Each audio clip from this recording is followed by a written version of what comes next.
আজকে আমি তৈরি করে দেখাবো রুই মাছের মালাইকারি। তাহলে চলো আর কথা না বাড়িয়ে রেসিপিটি দেখে নেওয়া যাক। নমস্কার, বঙ্গ রাঁধুনি 2.0-তে সবাইকে স্বাগত জানিয়ে শুরু করছি আজকের রেসিপি। রুই মাছের মালাইকারি বানানোর জন্য সবার প্রথমে মাছের মধ্যে দিয়ে দিচ্ছি অল্প করে লবণ, অল্প হলুদ গুঁড়ো আর সামান্য সর্ষের তেল দিয়ে ভালো করে মাখিয়ে নেব। হলুদের পরিমাণটা একদম কম দিয়েছি। ভালো করে মাখিয়ে 10 মিনিটের মতন রেখে দিতে হবে। মাছটা যতক্ষণ ম্যারিনেট হচ্ছে ততক্ষণে আমি একটা বাটিতে 6-7 কোয়া রসুন, 1 টুকরো আদা, 4টি কাজু, একটা কাঁচা লঙ্কা, 4 টুকরো পেঁয়াজ দিয়ে ভালোভাবে একটা পেস্ট বানিয়ে নেব।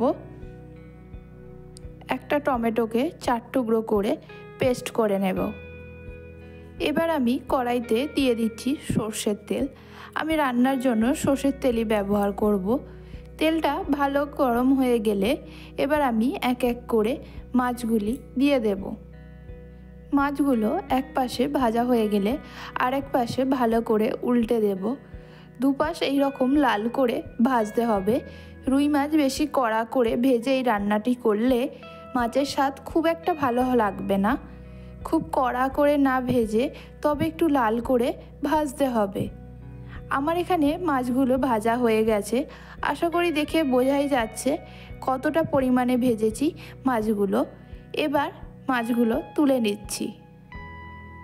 একটা শুকনো লঙ্কা, একটা তেজপাতা, এলাচ, 2টো লবঙ্গ, একটা দারুচিনি আর একটু শাহজিরে একটু নেড়ে চেড়ে ভেজে নেব। এবার এর মধ্যে আমি দিয়ে দেব আগে থেকে করে রাখা পেঁয়াজ কাজুর পেস্টটা। 3 থেকে 4 মিনিটের মতন খুব ভালো করে ভেজে নেব।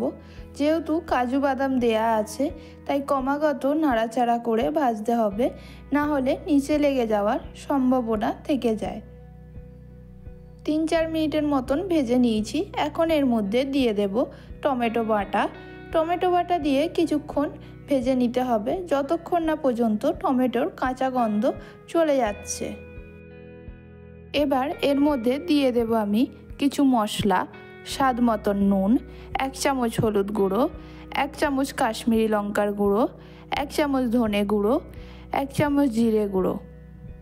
মশলাগুলোকে ভালো করে নেড়ে চেড়ে কষিয়ে নিতে হবে।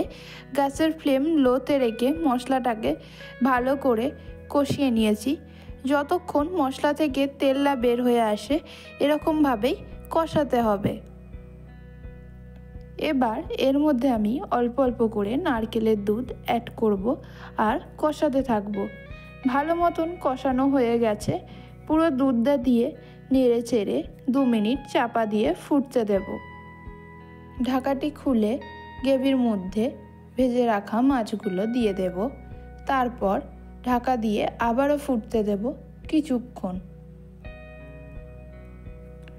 কিছুক্ষণ পর ঢাকা খুলে মাছগুলো ভালোভাবে উল্টে দিয়ে আরও 2 মিনিট রান্না হতে দেব। তারপর দিয়ে দিচ্ছি 1 চা চামচ গরম মশলার গুঁড়ো আর দিয়ে দিচ্ছি 1 চা চামচ ঘি। স্ট্যান্ডিং টাইমে রেখে দেব 1 মিনিট। দেখুন তৈরি হয়ে গেছে আমাদের রুই মাছের মালাইকারি। এবার আমি এটাকে একটা প্লেটে সার্ভ করে দেব। আজকের এই রেসিপিটি আপনাদের যদি ভালো লাগে তাহলে বাড়িতে অবশ্যই ট্রাই করবেন আর আমাকে কমেন্ট করে জানাবেন। হাজির হব আবারও কোনো নতুন রেসিপি নিয়ে।